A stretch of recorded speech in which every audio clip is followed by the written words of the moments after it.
What's up, guys? Welcome to a brand new episode of DC and RC. I am newly minted UFC Hall of Famer Daniel Cormier. That is Super Bowl champion Ryan Clark in RC. We are back from Vegas, and what a week it was. From the Hall of Fame to UFC 276 to the pivot on Sunday. It was fantastic. But how good does it feel to finally be home? Man, you know what? It feels good to be home. When a good friend of yours is going into the UFC Hall of Fame, you cut trips to Costa Rica short to make sure that you could be there, man. It was an amazing speech, an amazing night. We got to see you go into the Hall of Fame with you and Khabib Nurmagomedov. We had a great show after the induction. Khabib didn't want to dance with us, but that's okay. But I got to be the man about town at the UFC Expo, and I wanted to ask some current fighters what they thought of my friend, my co-host, and newly inducted UFC Hall of Famer, Daniel Cormier. Let's listen to a little bit of what these guys had to say. I just remember the hard work he put in, the dominant performances that he had, and just he was one of those fighters that you have very, very small margin of error. He capitalized on it, and he was intelligent. So, the fact that he was a little shorter for the weight class and things like that, it made up for it between the ears. He proved a lot of people wrong. Right. DC. His toughness and his tenacity was just crazy, man. Watching him fight John was awesome. It was like I used a lot of DC's film when I was preparing for. Wow. Oh, that's awesome. I was able to see the holes in his game. DC would do things without even realizing it to make John freeze. And I used a lot of those same things. DC probably doesn't even know. Well, I got a story for you, RC, about Daniel Cormier.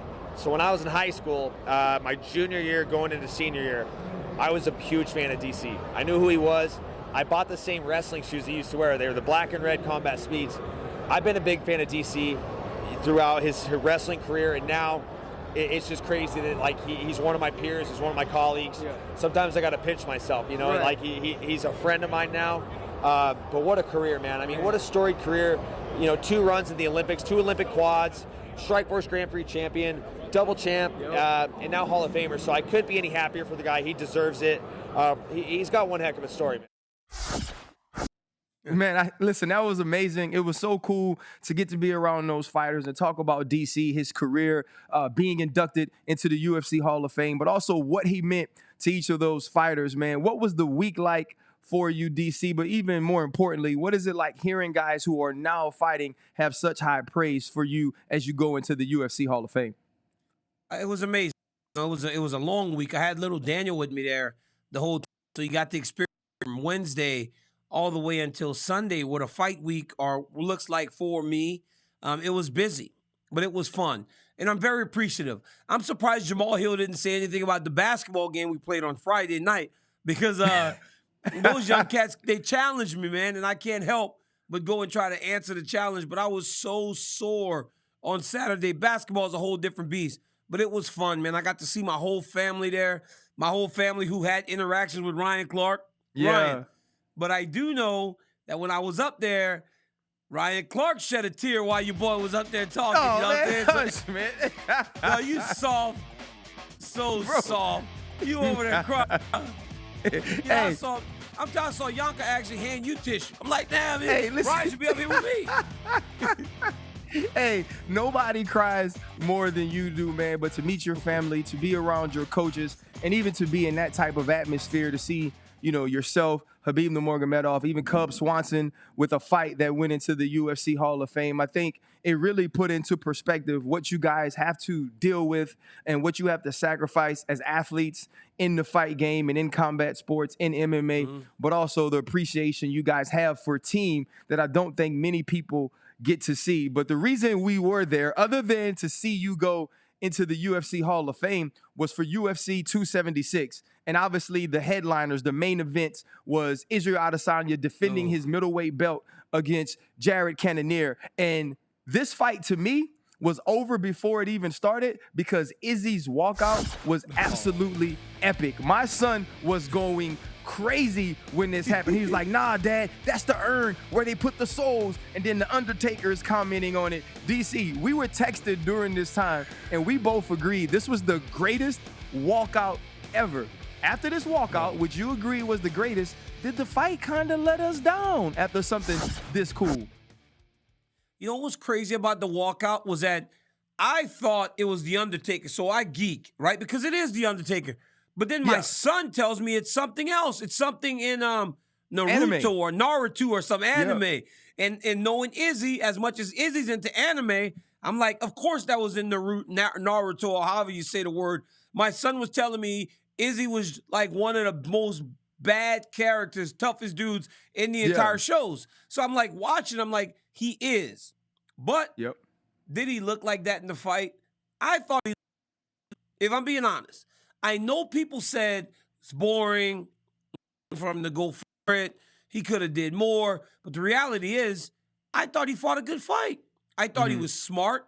I thought he dominated the fight. I mean, he won the fight 4-1 on both cards.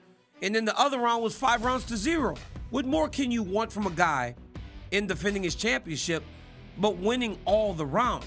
The problem is, when you become a guy like Israel, and Anderson Silva went through the same thing, John Jones went through the same thing, you become so dominant that those dominating performances become a bit lackluster because people expect from you.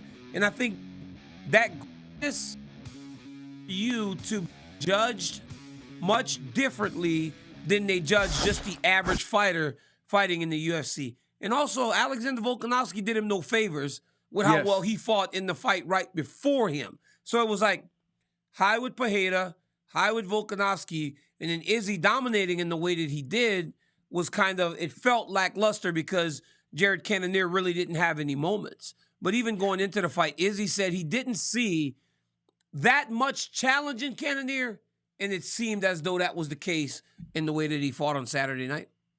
You know, it definitely seemed that the case was, okay, Izzy didn't necessarily have to press forward because he could win the fight. Fighting in what is, honestly, Israel Adesanya's style. You know, DC, when you get to where Israel Adesanya is, when you are at the top of the game, like we've seen the Patriots be, like we've seen the Indianapolis Colts, the Pittsburgh Steelers, like those teams, they just do what they do. They don't allow other teams to get them out of character. And I see the same type of thing with Israel Adesanya. He's not going to let opponents get him out of character. So what that means is if you are Jared Cannonier and you want to win that fight, because I remember talking about this months ago saying, I like Jared Cannonier because I believe that he'll pressure Israel Adesanya. And you told me something on Thursday night when we did the show. You said, you know, you have to make the fight with Israel boring. You mentioned Jan Blachowicz. You mentioned Robert Whittaker too, that you have to make the fight boring. Then get you some moments later on in the fights where you can lean on him, take him down, do some of those things. I believe that's part of it, but part of it also is Jared Cannonier continuing to go forward, make it ugly boxing, try to make it tight, grapple, keep him along the cage. And me and Rashad Evans talked about this during the fight. But after watching Alex Pereira do what he did to Sean Strickland, the dominance of Alexander Volkanovski and the damage on Max Holloway, obviously you get to Izzy, and that's a little bit of a letdown. Does style matter, DC, when you are winning championships, and defending championships? What does Izzy have to do to please the people, or does he have to please the people at all, and is it just about winning? You know, honestly, Izzy walked out of that octagon with $7 million. $8 million he walked out of that octagon with the other day. A lot of money, right? Dude walked out there with a lot of money, and he was clean. He's partying with Kevin Hart after the fight, right? He does not have to prove to anyone, because we have seen on multiple occasions when he has a dance partner. You know, so many people have said this, and it gets a bit cliche, but it takes two to tango. If Jared Cannonier is going to cruise to a loss, how is it Izzy's responsibility to do more? Now, I thought Cannonier early had some moments, but they just weren't sustained. He could not get it going to a level or to a degree that could truly challenge Adesanya. Adesanya is one of the most talented counter-strikers in the business. So you got to be very guarded with your engagements, because if you don't, you end up like Paulo Costa, Robert Whittaker in the first fight, and Kelvin Gastelum to a lesser degree. Even though Gastelum went 5 rounds, he got beat bad by the time the 4th and 5th round started, because Izzy was finding his timing. So you got to be very careful in your approach when you go against Adesanya. But no, you don't have to prove to people. I think so many athletes do that, and you can never value fan appreciation over victories and legacy. And I think Izzy understands that. Well, you know, sitting in the arena and watching people in between rounds 4 and 5, you know, start to leave because the writing was on the wall. You could see that Israel Adesanya had dominated that fight and that Jared Cannonier wasn't going to apply the pressure or wasn't going to apply the type of opposition that would make Israel Adesanya get out of pocket or allow Israel to counterattack or to counter punch and have his striking cause damage on Jared. But I do believe too, what happens is people start to compare, right? If you're sitting in that arena and you watch Sean Strickland, who you know is going to continue to come forward or move forward, even though he's fighting one of the top kickboxers who is now fighting in martial arts. And we got to see the explosion from Alex Pereira in that fight. So pushing forward, we heard what Izzy said. Izzy said, you know what? This is the fight that has to happen. It's the fight that people have been waiting on. We've watched Alex now move up to number 6 in the middleweight rankings. And I think that's, and honestly, this shows me the intelligence of Sean Shelby and the Dana Whites in matchmaking, because the 5 people that sit in front of Alex now are all people that Israel Adesanya has beaten before. So it's easy to say, okay, this is the next guy up. Now he gets his opportunity and he's ranked right where he needs to be. Let's spin it forward a little bit, DC, and look at this matchup. When you think about the things that Alex has done since becoming a UFC fighter and where this stands now with facing Israel Adesanya next, which is what we assume will happen, how would you see this fight playing out and what type of excitement will this provide for the middleweight division? This is exciting. This is very, because Alex Pereira is one of the best strikers in the entire world, RC, for a long time. And he did to Sean Strickland. Hey, make no about it, my brother. Izzy would have did the same thing to Sean Strickland, because Sean Strickland would have kept attacking him, and he would have found himself in trouble because he kept attacking him. But the way that he set up that outside, that left hand, oh my God, it was beautiful. The way he was like, Ryan, he was jabbing him to the body so stiff. It's like a lot of guys jab to the body. They kind of jab to the body, head falls off to the side, trying not to get hit. But here is just like, bang, bang, body shot jab, bang, body shot jab. And then when he's floating to his left, which is what you're not supposed to do because you're circling into the power of Strickland. But he was so little threatened that he's going in the direction that Strickland's punch is. Dual changes, springs into the left hook, beautiful. Yeah.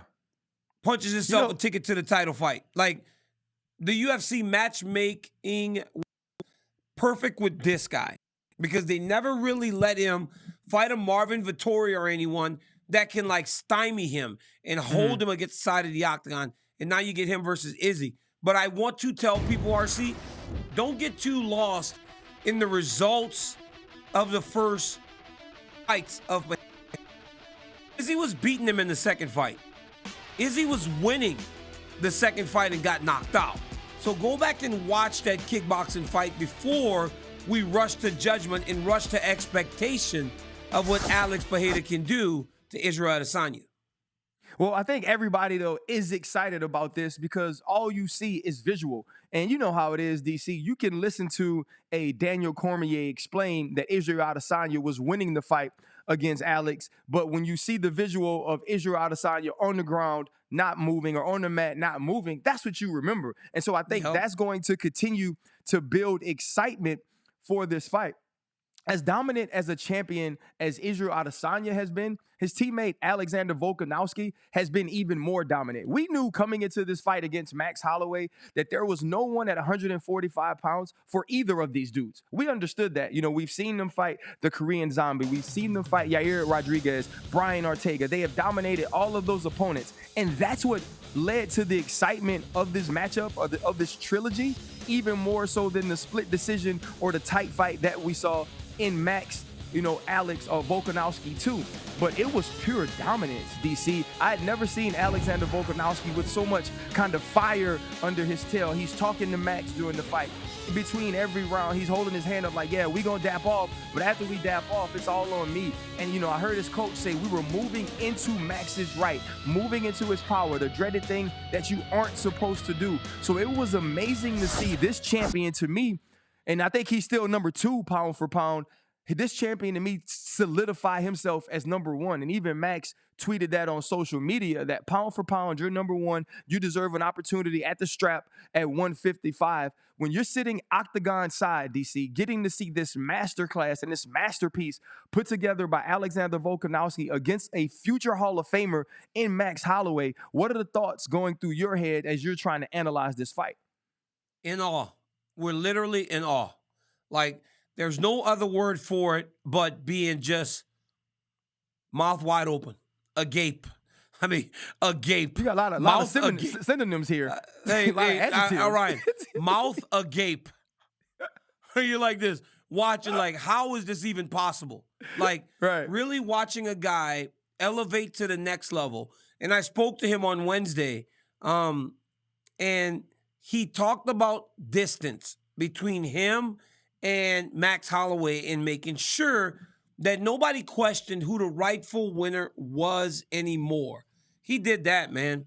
He did that and more on Saturday night, because every single time Max tried to mount offense, he was right there to put him in his place, stop it in his tracks, and then head back down the path of him just dominating. And I don't know what he saw in the prep, but you could see from the very beginning that he was operating on a different level. Because like you said, he was speaking to Max from minute 1. He was like talking to him like, ooh, that one's there. That was close. You better be careful. It's like he just was like, he was like in the zone. Like, it was like when Michael Jordan made all those 3-pointers and he was like, I have no idea what you said. He's like, this doesn't normally happen. He's like, that's what happened to Alexander Volkanovski. And when a guy is doing that, you really have no chance. And he dominated Max Holloway in a way that nobody ever could have expected. I think you're right, DC. I'm not going to sit here and talk about my mouth being agape and being in awe, but Alexander Volkanovski, beyond a shadow of a doubt, proved that he was head and shoulders above the featherweight division. But you heard him talk about getting the 155-pound strap too as well, and saying that he'll keep both divisions busy if he's able to do that. But there's no way to talk about Alexander Volkanovski now that we're talking about him moving up and getting other opportunities without speaking on his legacy. To you, DC, and you know how much I love Jose Aldo, but to you, do you feel like that right now Alexander Volkanovski is the number 1 featherweight in the history of that division? I feel confident in he's the best featherweight I've seen. Now, long time I said Max was. He's not Max 3 times. And most convincingly in the 3rd fight. He's also beaten Jose Aldo. He also beat Chad Mendes when beating Chad Mendes was very, very difficult. And then the way that he beat Chad Mendes was very impressive. Look, man, this kid he's next level. And he was fast. He was explosive. And as you and I have spoken about with him, he doesn't get tired. Your best weapon could be something, and it's null and void because you can't use it against Alexander Volkanovski. He really has shown no weaknesses inside the octagon. I can't remember or recall a time where I've seen him in trouble. I mean, he got dropped with Max. Brian Ortega. Oh, yeah. Brian Ortega was about the closest we'd ever seen with the mounted guillotine. Yes, but even in that, right, RC? Even in that, we learned how difficult it's going to be to beat this dude. Because 99.9% of the world would have tapped, and he got out of it. So he got dropped by Max twice with the uppercut with the head kick. But outside of those 3 moments, the dude's 24-1 now. I mean, outside of those 3 moments, there's no weaknesses in this man. He's the greatest featherweight of all time. I'm very sure about that.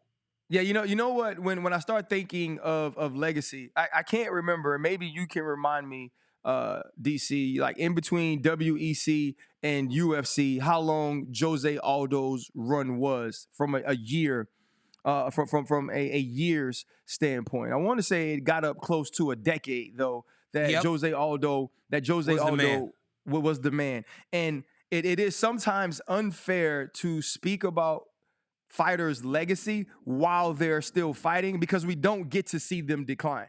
You know, it's like listening to like Tupac and Biggie rap, and then obviously them not being able to put out any more music because they're no longer here and they go out on top.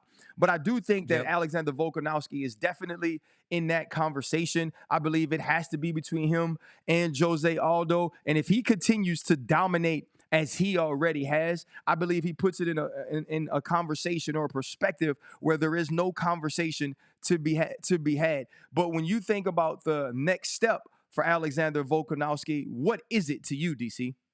It's got to be 155, right? Like, there's just nobody else. Like, we just saw him beat 1A, Ryan.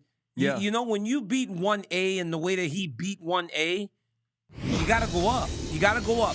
Because it feels like now, until it isn't, right? Until it isn't, it feels like now he will be feasting on the featherweights like Amanda Nunes was feasting on the bantamweights every time she went down until Juliana Pena. So there's always someone lurking. We just don't know who that person is yet. But I think he goes up now, then he comes back down. Look, Josh Emmett is going to be very mad at me. Josh Emmett talked to me about coming on the show. Maybe we should have had Josh Emmett on today to kind of state his case. He was very disappointed last weekend. But if Alex does stay down, and that's kind of likely right now, right? Because it feels like Makhachev and Oliveira are going to fight. Yes. So it's likely that he stays down, he fights Josh Emmett. But the moment that's done, I'd like to see him fight at lightweight because I just don't know what these guys at 145 can do with this kid. I have my thought would be this, DC. I would love to see him fight for the 155-pound belt as well.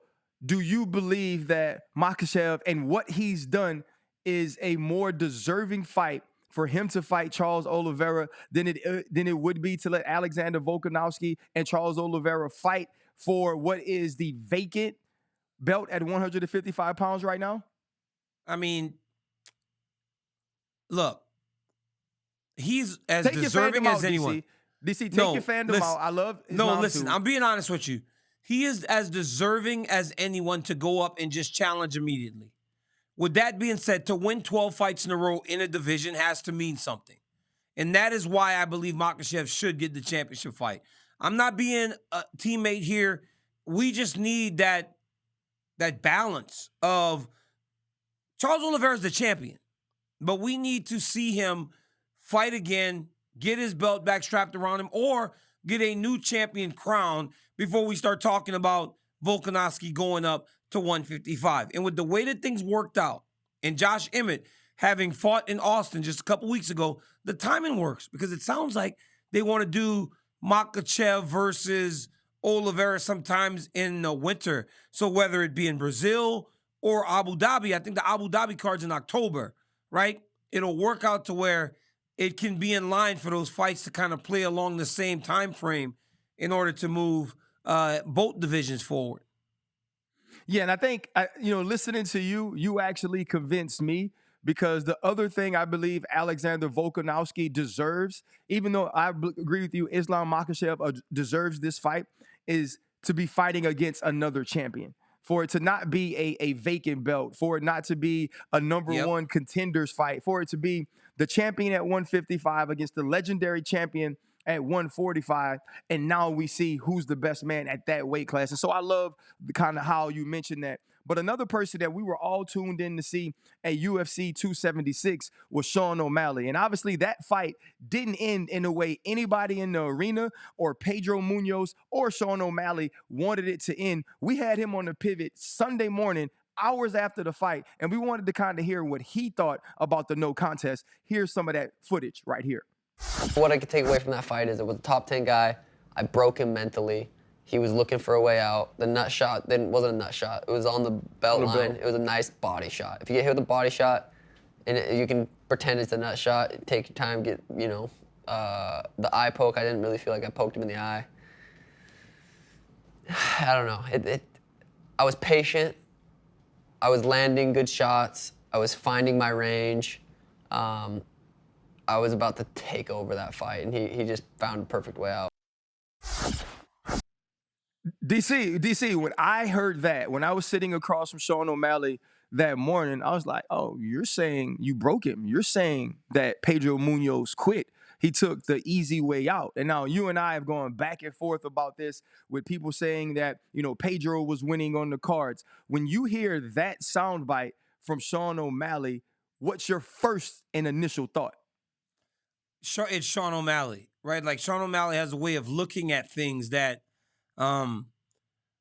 sometimes are true, sometimes aren't. I don't know if it's a gimmick. I don't know if he's trying to convince himself of something. But what I do agree with, he was starting to find his range, right? He really was. He lost round 1 on 2 to 3 judges' scorecards, but mostly due to leg kicks. But he was starting to find his rhythm. Now, was he pulling away from Pedro at the time? Not yet. But you can see, and I talked to Dominic Cruz about this.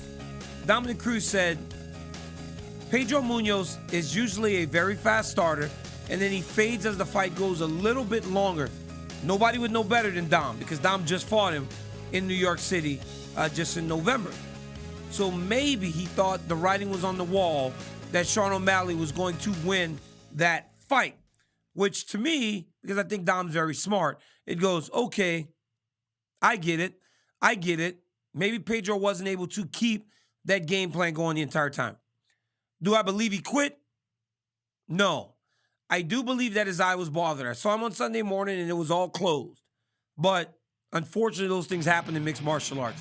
There it is. I took a picture of him because I was so like taken aback by it. I was like, wow, it's worse than I thought. Right. So I don't think that he quit. I think he got poked. But a lot of guys, he even showed his medical records of what was going on. So I don't think he quit. But I do agree with Sean that he seemed to be building the momentum in order to win the fight.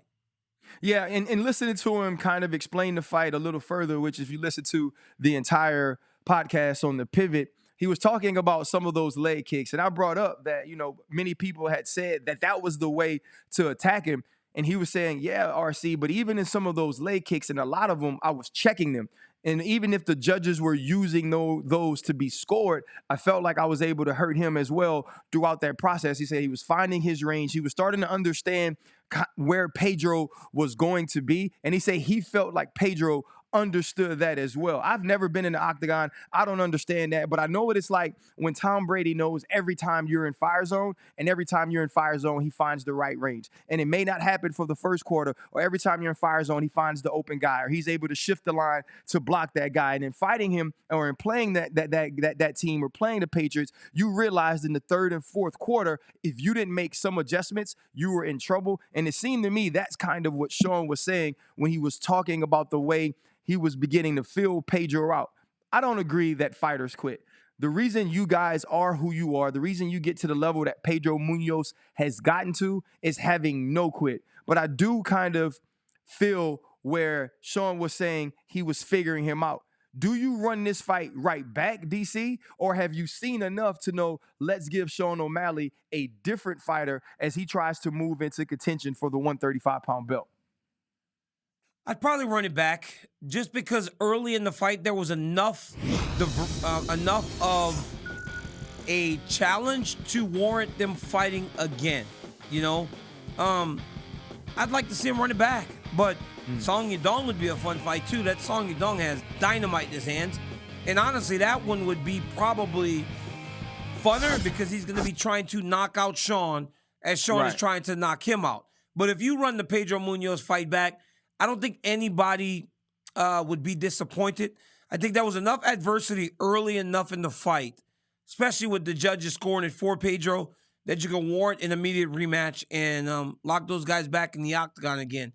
Pedro Munhoz is as tough as they come. He's a longtime veteran, a guy that's been at the top of the game for a long time. So obviously that would elevate a young fighter in Sean O'Malley getting a win over him.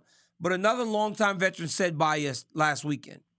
He called it quits. He called it a career, but not elevating a new young fighter. He lost to a guy that he had beaten prior.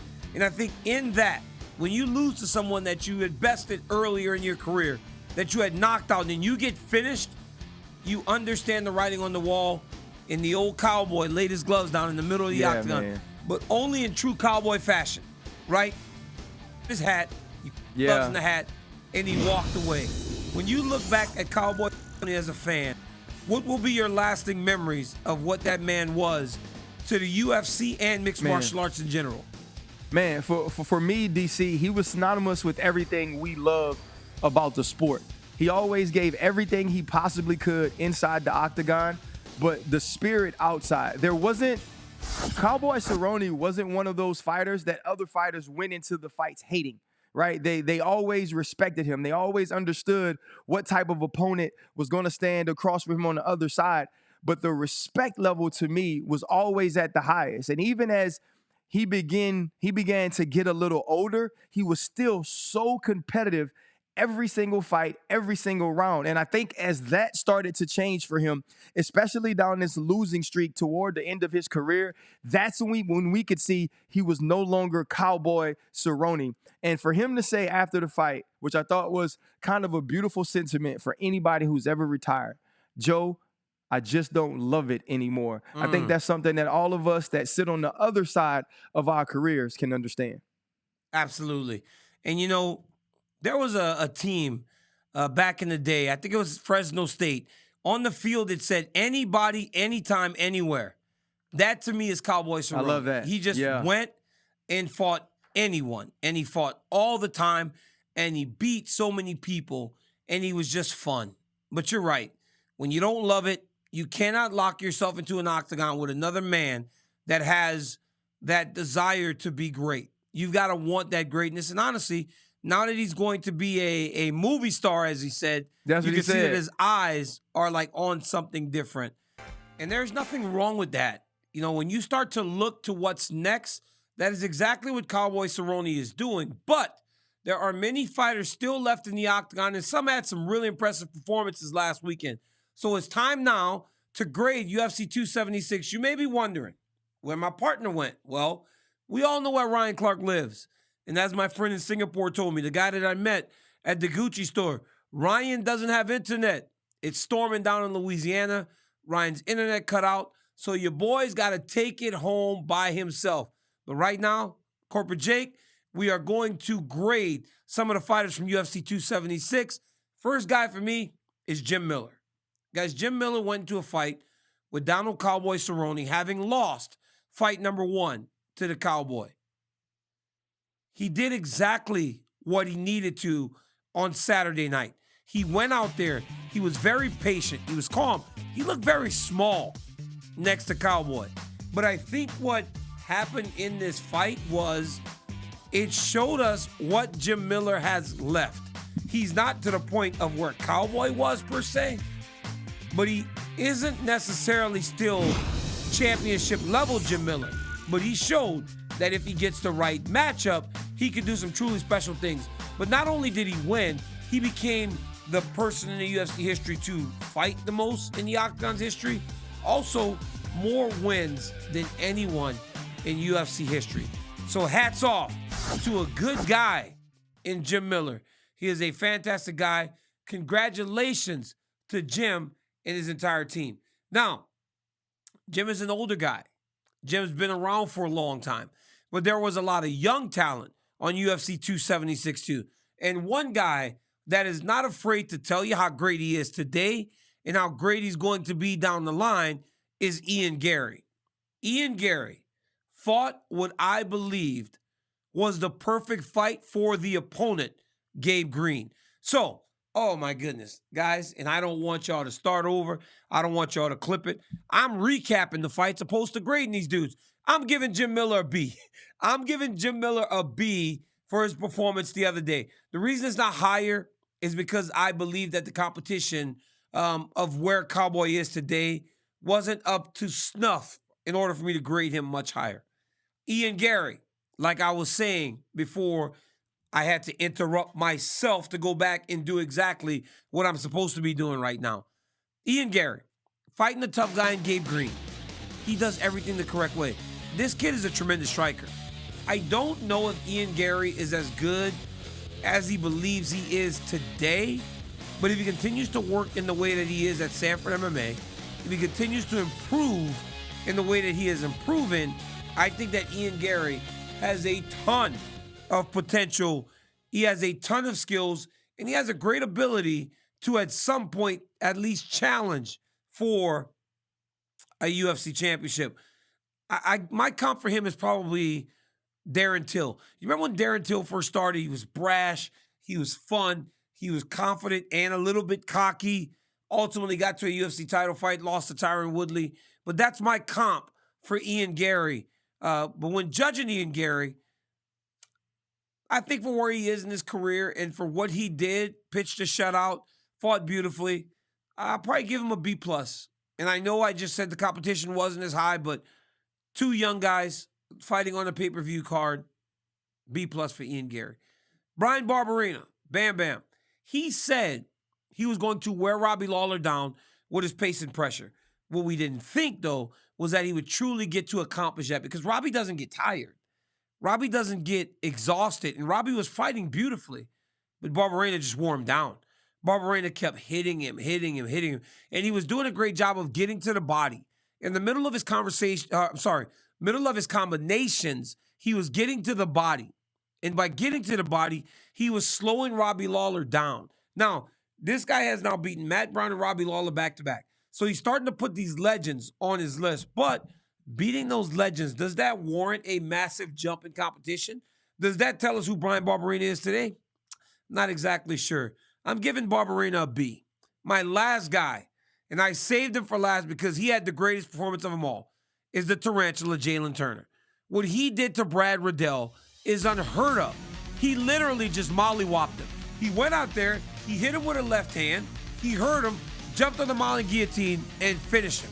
We were surprised that Rafael Fiziev finished Brad Riddell because we know how difficult that is to do. But Jalen Turner did it in less than a minute. It is now time for people to start putting some respect on this man's name. He's 6 foot tall. He fights 155 pounds. He has all the skills, and now he's got the confidence to match. He told me in the fighter meeting, I used to fight real short.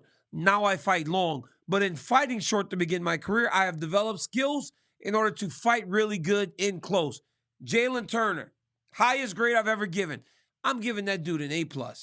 Because I don't know if Jalen Turner fights that fight 50 more times if he could ever do it better than he did on Saturday night, and now truly looks like a future contender. And I don't know the rankings yet. Ryan just told me that Pedro was ranked 6th. He knows the rankings better than me. I am certain that Jalen Turner will be ranked when this week starts. So great job to everybody that fought last weekend. Those athletes that I just graded, congratulations. I know maybe I didn't give you the highest grade, but Jalen Turner absolutely did that. Ryan Clark, my man, you know, living in Louisiana, the storms are intense, but makes for some really, really good naps. I love being home whenever a storm hits, the thunder, the lightning. You can get some really good naps. Guys, I love each and every one of you for all the love and support that you gave me last week on the Hall of Fame. I am truly, truly honored to have been able to compete in front of you. Thank you so much. Guys, DC and RC every Tuesday, YouTube, ESPN Plus, and wherever you get your podcasts. Till next time, peace.